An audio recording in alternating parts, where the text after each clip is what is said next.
All right, everybody, welcome in to a special edition of the Skol Hop. I'm Evan, one half of the Skol Hop podcast.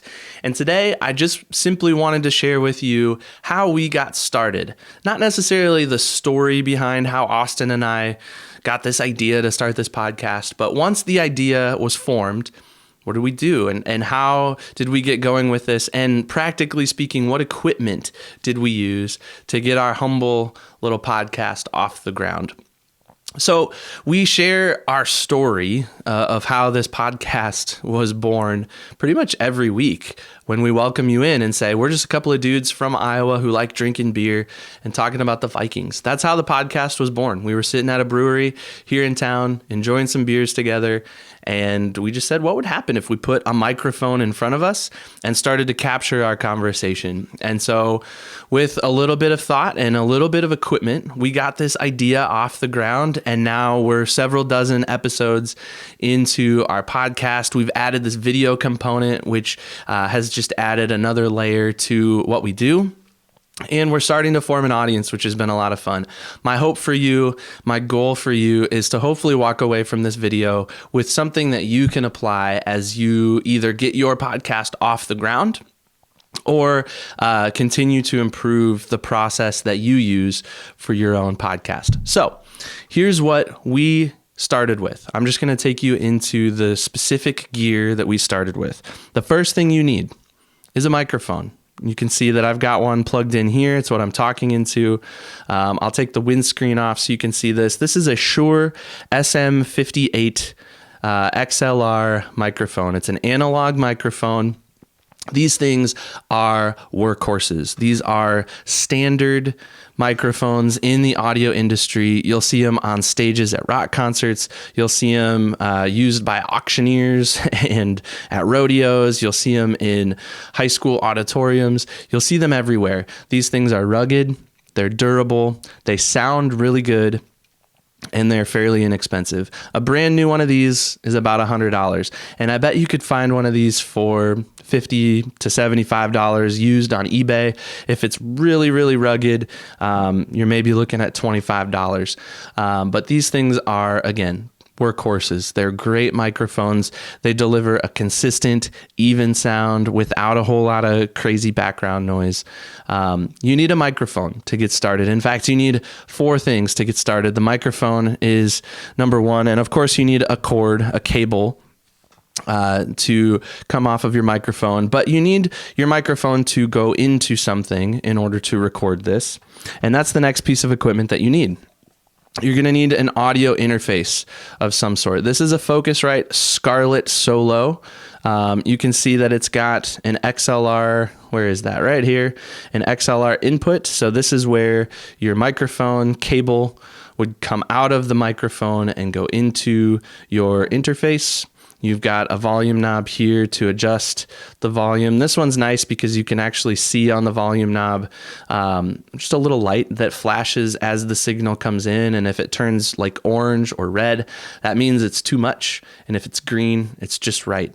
This was $100 on Amazon. It's a USB-C audio interface. You can see the USB connection there on the back. It also has some other outputs for like studio monitors.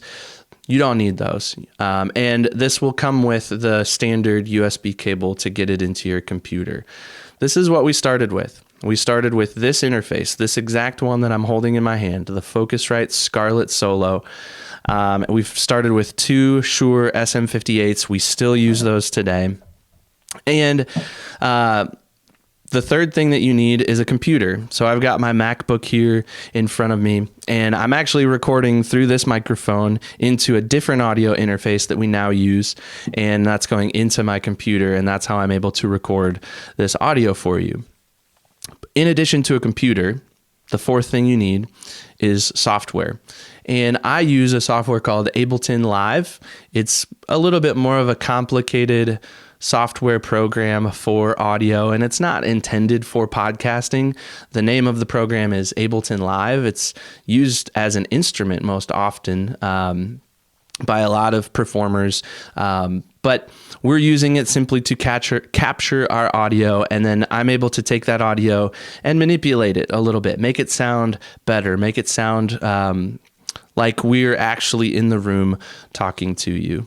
So you could use your phone. I'm actually using my iPhone right now to capture the video of this, but I'm not going to use the audio off of my phone. My phone is capturing audio right now. My phone can hear my voice, but that audio is going to be significantly lower quality than the audio that will eventually come out of my computer. So let me recap really quick. You need a microphone, brand new. This costs about $100. You need an audio interface, brand new. This costs about $100. You need a computer, which most people have, and you don't need a MacBook. You can use any sort of computer, a PC, a Mac, as long as on that computer you have software to capture the audio. Now, you can download something, but you can also use websites. There are websites out there. You probably just Google free audio interface, and you can find the interface that you have plugged into your computer. You can route that software program to it, and it will receive the audio. You can record it there, and that's how you capture your audio. You need to be able to capture your audio in some sort of digital program so that you can manipulate it, so that you can work with it and make it sound better. But on a very simple level, these microphones, this audio interface, and this laptop with some software here is all that was used to start our podcast. In fact, just on the other side of this wall over here is a living room that I have in my basement, and that's where the Skol Hop started. The first 10 episodes we did were audio only. Again, using this exact equipment that I've got in front of me, using this computer. We used a slightly different program. MacBooks come with GarageBand baked into the operating system. So we were able to route our microphones through this interface into GarageBand, and then we were able to manipulate those digital files from there, export them, and post them out to the different podcasting places that we post our podcast to.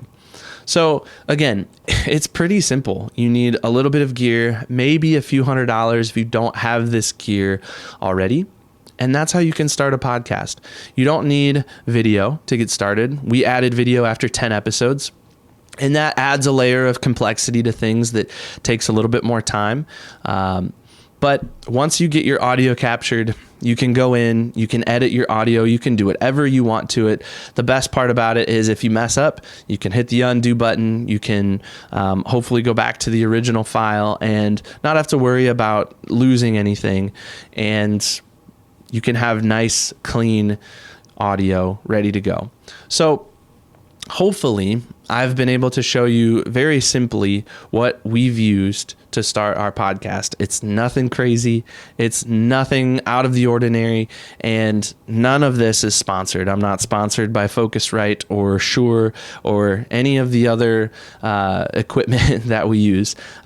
This is just simply from me to you, hopefully helping you get some ideas on very simply how to start your own podcast. This is how we did it. Of course, we've adapted, we've grown, we've changed as we've gone along.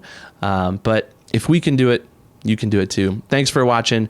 And let me know if you have any questions in the comments. I'd be happy to answer them. Skol.